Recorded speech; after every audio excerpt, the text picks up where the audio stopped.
Euro 2024 lancé, lien en description qui entre automatiquement le code lexicien à l'inscription pour réaliser un premier pari sans le moindre risque. Exemple, une mise de 100 € sur les victoires des Pays-Bas et de la France égale 237 € dans la poche. Et si perdant, vous récupérez vos 100 € pour pouvoir rejouer. Condition pour jouer en bas de l'écran.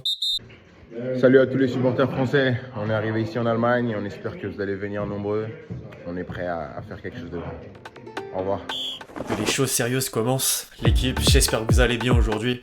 Nouveau 5, au programme ce jour un numéro presque 100% Euro 2024, entre le match d'ouverture Allemagne-Écosse, l'entraînement mouvementé du Portugal, le focus sur l'équipe de France ou encore l'entretien de Mbappé dans les colonnes de West France, avant de conclure sur une ultime séquence autour du mercato parisien après l'arrivée d'une première recrue. Bref, je vais pas en dire plus, vous connaissez la recette, les amis, je compte sur vous pour rester jusqu'à la fin de cette vidéo, mais également et surtout pour me péter le compteur de j'aime. Merci à tous ceux qui prendront 2 secondes pour le faire. Si certains ne l'ont pas encore fait, je vous invite à télécharger gratuitement l'application SofaScore pour ne rien manquer de la compétition estivale que tout le monde attendait. Score en direct, classement, statistiques et j'en passe. Le lien est dispo en description.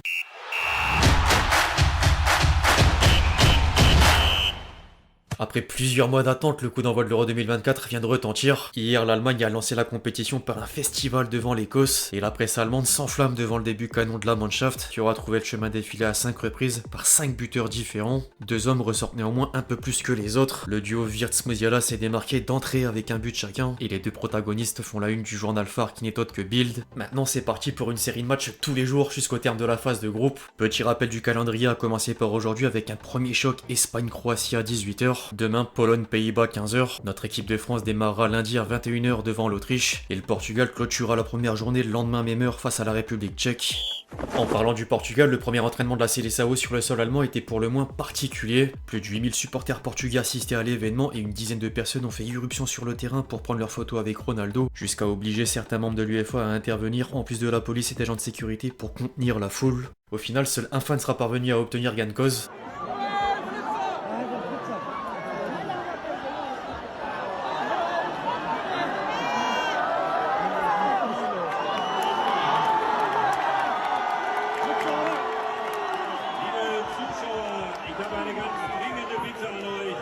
Bleibt bitte auf euren Plätzen.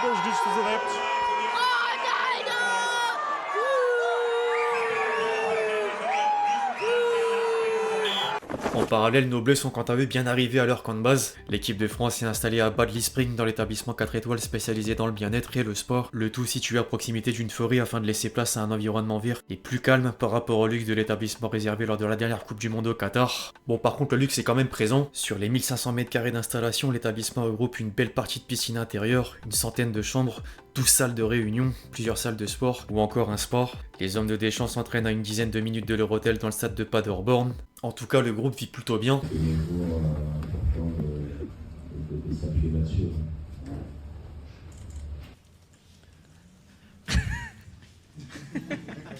Pavard photographe. Génial.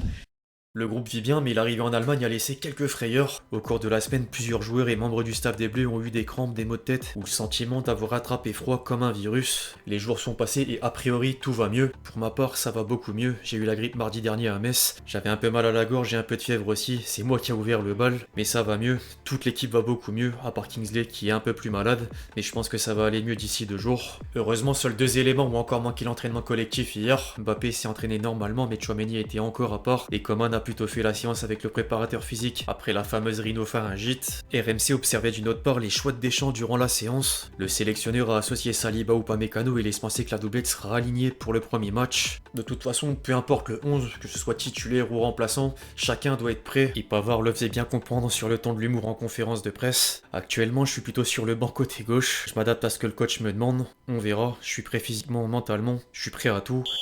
Entre les entraînements et l'attente du premier acte, les sorties médiatiques sont nombreuses au sein de la sélection tricolore depuis quelques jours. En dehors des conférences de presse, certains cadres ont pris la parole dans les médias et l'entretien de Mbappé dans les colonnes de West France valait le détour. Le capitaine des Bleus s'est notamment confié sur chacun de ses coéquipiers. J'ai sélectionné certains commentaires individuels et le premier joueur de la liste n'est autre que Giroud. À 37 ans, il est toujours là, il lâche pas, il n'a jamais rien lâché de toute façon, il est toujours venu arracher ce qui lui a été dû, j'ai que du respect pour Olive. Tant qu'il est meilleur buteur de notre sélection, il faut le rappeler, parler de lui, et non de ceux qui sont susceptibles de le rattraper.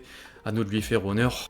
Griezmann, il faut pas attendre qu'Antoine arrête sa carrière pour prendre conscience de ce qu'il a fait et lui rendre hommage. Il a grandement participé à la reconstruction de cette équipe en étant extrêmement important dans plusieurs grandes compétitions. Pour moi, il est l'un des meilleurs joueurs de l'histoire de la sélection. Kanté, dès les premiers jours, il a balayé tous les doutes, le gars n'a rien perdu, il a mis le poumon. Non seulement il court beaucoup, mais il court intelligemment, avec l'expérience. Je suis persuadé qu'il va faire une grande compétition. Par contre, ce qui est fou avec lui, c'est son côté très compétiteur. Tu joues aux cartes ou à la console avec lui et le mec est prêt à tout pour gagner. Ça surprend car tu lui donnes le bon Dieu sans confession, mais quand on y pense, c'est la marque des champions. Peu importe leur personnalité, cette volonté constante de gagner n'importe où, n'importe quand les caractérise. Outre les compliments, le Kicks a parfois raconté des anecdotes comme celle concernant Klose pour lui apporter total soutien. Je suis à côté de lui dans le bus, il avait les larmes aux yeux et était profondément triste. Au début, il n'était pas relâché, comme s'il avait l'impression de pas être légitime, alors que ce qu'il faisait à Lens à l'époque était bien suffisant pour qu'il vienne avec nous. Je lui ai dit, mec, si t'es ici, c'est que tu n'as volé la place de personne. Ça m'est arrivé aussi, j'ai raté un penalty qui a éliminé mon pays. La Ligue des Nations, c'est rien à côté, t'inquiète pas. Enfin, restent désormais 3 anciens partenaires parisiens, dont Dembélé. Mon ami, je peux raconter tellement d'anecdotes qu'elle prendrait toute l'interview. On se voit tout le temps, on joue plus à FIFA mais à NBA 2K, je suis plus fort que lui, y a même pas débat. Ce mec est un malade mais il est tellement attachant, il a cette légèreté contagieuse qui fait qu'il est aimé dans tous les vestiaires. Dans le groupe c'est un élément majeur, son talent est indéniable, j'essaie de le pousser au maximum. Je comprends ce que veut dire Luis Enrique lorsqu'il dit qu'il est le joueur le plus déséquilibrant du monde. Je suis si content de ce qui lui arrive au PSG où il a réalisé une saison pleine sans pépin. Il a fait une bonne Coupe du Monde 2022, malheureusement ternie par sa finale. Maintenant, à lui de faire un bel Euro, il en est capable. S'il est droitier ou gaucher, lui dit souvent qu'il conduit mieux du gauche et frappe mieux du droit. Faites ce que vous voulez avec ça. De toute façon, lui-même sait pas. C'est un mytho ce mec. Barcola ensuite. Bradley, c'est une belle surprise. La vérité, c'est que je m'attendais pas à ce qu'il soit titulaire au PSG à son arrivée l'été dernier. Honnêtement, on avait une attaque Messi, Neymar et moi, donc je pouvais pas me douter qu'un petit gamin de Lyon qui avait fait 6 mois à l'OL allait venir et faire son trou. Il est arrivé timidement, a connu des débuts difficiles, il a été très critiqué à tort. Luis Enrique l'a vraiment bien aidé. Le déclic, c'est son match face à Newcastle en Ligue des Champions. Il entre en jeu, rate des occasions, mais le coach l'a tout de suite soutenu dans le vestiaire après le match. Nous avons tous insisté sur le fait que le plus important était de se créer des occasions, comme il le faisait, et qu'il ne les raterait pas à tous les matchs. Après ça, il avait pris confiance qu'il pouvait apporter à cette équipe. Depuis, il a plus fait les mêmes matchs. Je suis vraiment surpris de sa saison, et je suis très content pour lui. Pour 7 €, il peut jouer les troubles faites. Il arrive avec le statut du petit qui débarque, mais j'ai disputé pas mal de compétitions, et je sais que l'équipe qui commence est rarement celle qui est finie.